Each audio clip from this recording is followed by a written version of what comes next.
राम, लक्ष्मण, भरत, शत्रुघ्न। चार भाई हैं। चार भाई चार चीज के सूचक हैं, धर्म, अर्थ, काम, मोक्ष।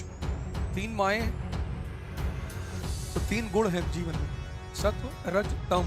अभी तुमको रामायण रामचरितमानस का मतलब क्या है अगर ये वास्तव में समझना है तो हमारे एक संत हैं बहुत बड़े भारत में, उनकी व्याख्या है रामायण की, पढ़ लोगे ना तीन चार आंख अपने आप खुल जाएगी घटाक से। संतों का डिस्क्रिप्शन पढ़ोगे तो जीवन में बहुत फायदा होगा।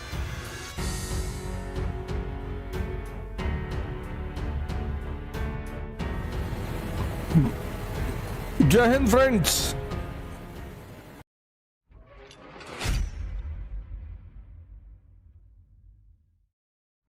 चार भाई हैं, राम, लक्ष्मण, भरत, शत्रुघ्न। चार भाई चार चीज के सूचक हैं, धर्म, अर्थ, काम, मोक्ष। तीन माएं तो तीन गुण हैं जीवन में, सत्व, रज, तम।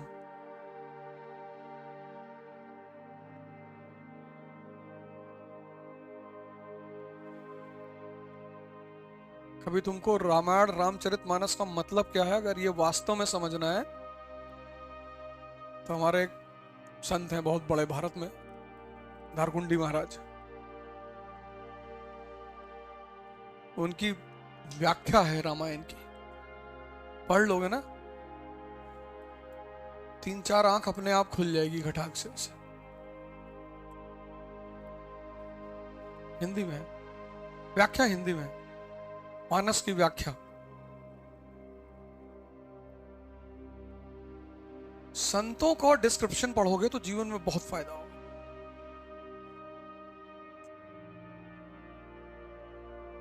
पुरोहित अच्छा काम करते हैं, थोड़ा सा इंफॉर्मेशन देते हैं, लेकिन उतनी गहराई से उनको धर्म की पकड़ नहीं होती। पुरोहित को सिर्फ थ्योरी पता होती है, जरूरी भी है किसी भी धर्म का पुरोहित हो, हिंदू, मुसलमान, किसी भी धर्म का। तो हसन बसरी बसरा के थे, शेख सूफी थे, तो उनको नदी पार करके जाना होता था डेली। तो मस्जिद के मौलाना से उन्होंने कहा कि मौलाना साहब डेली नदी पार करना पड़ता है, 50 पैसा देना पड़ता है। तो मौलाना ने कहा कोई जरूरत नहीं है यार, दुआ पढ़ लिया करो, दुआ पढ़ के और नदी पे चले जाया करो इसे चलते हुए।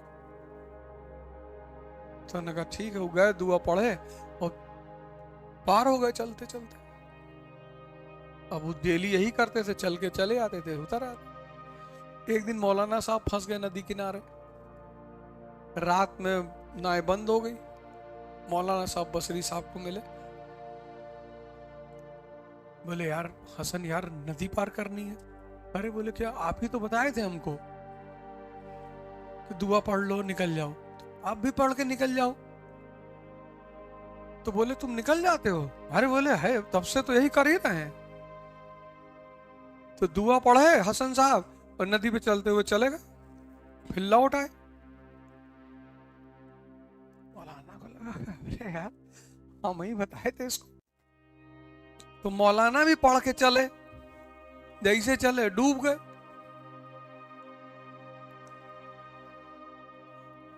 बहुत बड़े संत थे वेस्ट एशिया में, बयाजिद। तो दोनों लोग उनके पास गए कि महाराज यही सिखाए थे हमको, ये डूब जा रहे हैं और हम चल रहे हैं। तो कहे तुम बहुत यकीन से पढ़ते हो, इनको पता तो है, यकीन नहीं है।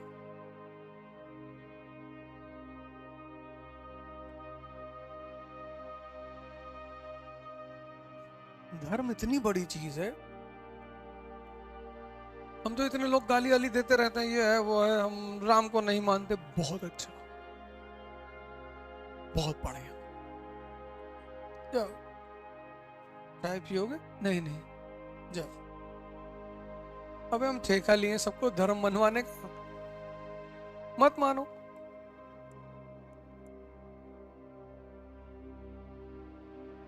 हैं?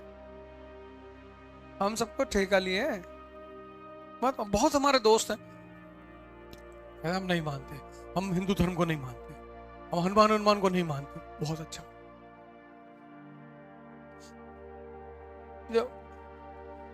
बीड़ी पियोगे? नहीं नहीं।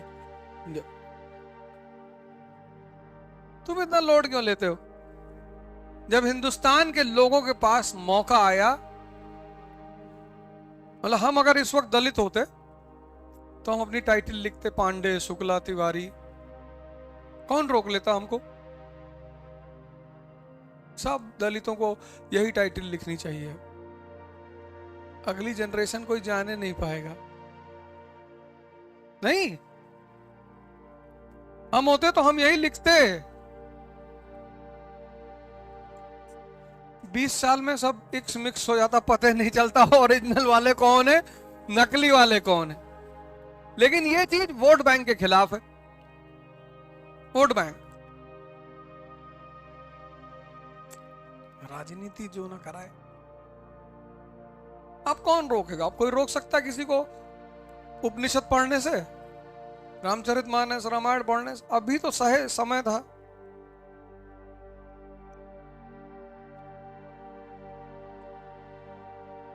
जाओ बीड़ी पीते हो, जाओ ऐश करो। शक्ति सेवा के लिए है, इसलिए रामचंद्र जी भगवान है, कहीं भी मिसयूज नहीं करते। तो यूपी बिहार में तो हीरो होंडा स्प्लेंडर पे लिखा है उत्तर प्रदेश सरकार, मतलब जो स्विफ्ट पे लिखा है वो तो ठीक है, थोड़ी सी इज्जत है। स्प्लेंडर पे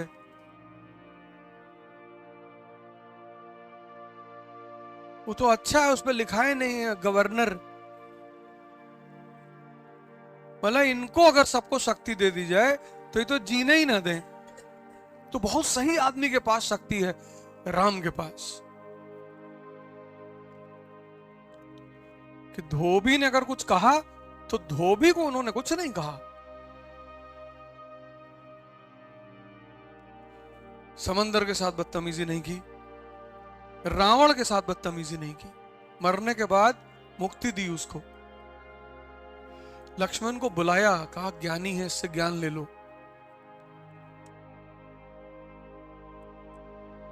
तब भगवान है। भगवान का मतलब यही है, जो शक्ति का सदुपयोग करना जाने, और शैतान मतलब जो शक्ति को मिसयूज करना जाने। शक्ति का मतलब यह नहीं होता कि बस लगा दो आर्मी और मार डालो सबको। जाओ कभी बस्तर उस्तर के आदिवासियों की स्थिति देखो,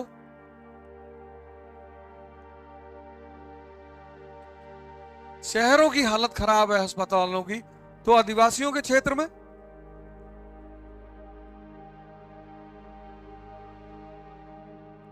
ये तुम्हारे यहाँ एक सरकारी हॉस्पिटल है, उसमें एक्सरे मशीन नहीं है, बहुत फेमस हॉस्पिटल है कानपुर जैसे शहर में। मतलब अगर वहां आदमी जाता है, टीबी का हॉस्पिटल है वो, अगर वहां आदमी जाता है और टीबी का हॉस्पिटल है तो मानी सी बात है एक्सरे तो करना ही है। तो पेशेंट वहां दिखाए, एक्सरे कहीं और कराए। कानपुर कोई छोटा शहर नहीं है, बहुत नामी शहर है हिंदुस्तान में कानपुर।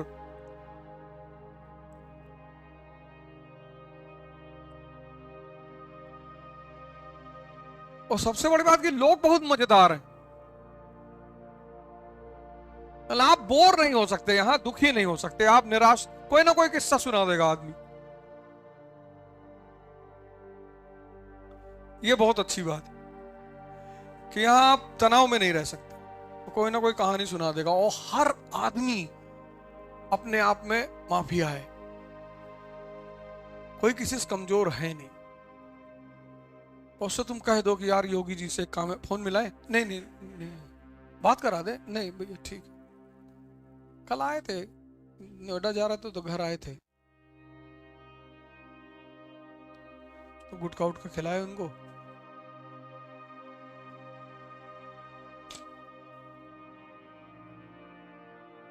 आर्मी जो है ना, वो दुश्मन के लिए है, घर के अंदर के लोगों के लिए नहीं है।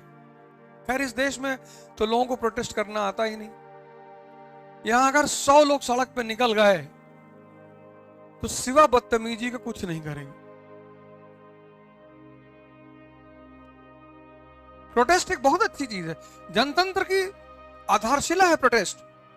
5000 लोग विधानसभा के सामने काली पट्टी बना के भजन गा रहे, या भजन नहीं भी गा रहे तो चुपचाप बैठे हुए, बस आपका प्रोटेस्ट चल रहा है, मीडिया रिपोर्टिंग कर रही है।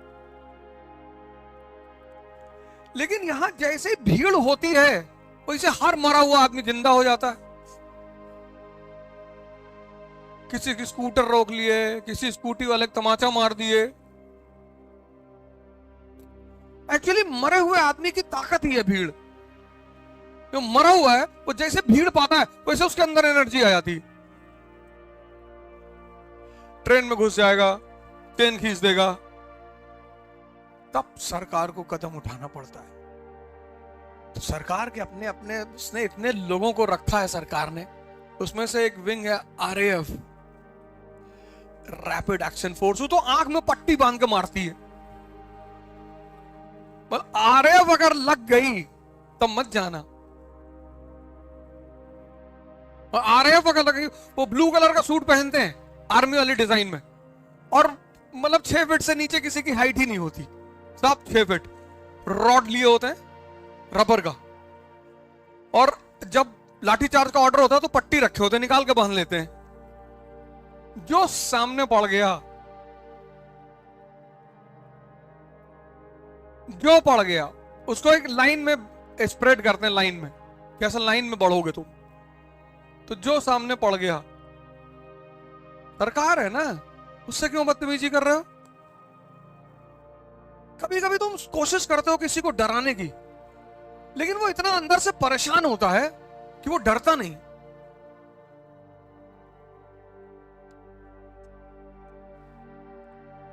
आईपीएस बन जाना तो झोपड़पट्टी में मत जाना, स्लम एरिया में पिस्टल उस्टल लेके नाच रहे हो वहां, क्योंकि वो जो स्लम एरिया का आदमी ना, उसकी जिंदगी ऑलरेडी नर्क है। ये जो मिडिल क्लास है ना, ये पुलिस वालों से डरता है। इसकी जिंदगी स्टेबल होती है, बीवी है, चिंटू पिंटू है, संडे को ले जाता उनको बैराज पे पिकनिक मनाने के लिए। पिकनिक में क्या मनाता ही हमको आज तक समझ में नहीं आया। मतलब एक बार हम गए थे, वहां एक दोस्त है, गए इंडिया गेट पे, अपना बेडशीट और शीट बिछाए, सब खाने पीने निकाले। हमने कहा मनाओ,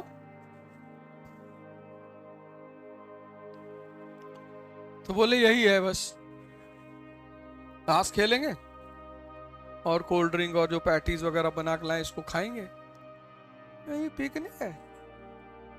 तुम भिखमंगे,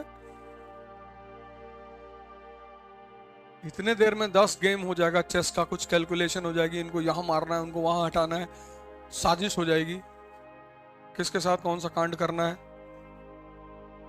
तो तुम यहाँ हरामखोरी में पेड़ के नीचे बैठे हो 4 घंटा। एक किताब का 10-20 पन्ना पढ़ लेगा आदमी 4 घंटे में।